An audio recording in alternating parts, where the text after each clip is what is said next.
53 বছরে যারা দেশ পরিচালনা করেছিল তাদের মাধ্যমে আমরা এর পরিবর্তে পেয়েছি আমাদের দেশ বারবার দুর্নীতিতে চ্যাম্পিয়ন, চোরের দিক থেকে ফার্স্ট হয়েছে।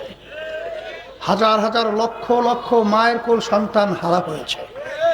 এদের মাধ্যমে আমরা পেয়েছি দেশের আন্তরিকতা, মহব্বতের পরিবর্তে আমাদের দেশের টাকা বিদেশে পাচার করতে এবং বিদেশে বেগম পাড়া তৈরি করতে।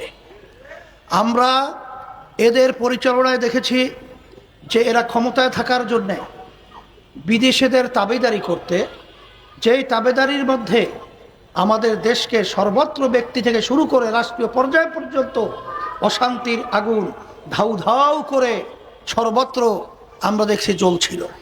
এর পরিবর্তনের জন্যই ইসলামী আন্দোলন বাংলাদেশ 1987 সালে প্রতিষ্ঠিত হয়েছিল। অদ্যাবধি পর্যন্ত একটা এমপিও আমাদের সংসদে যায় নাই।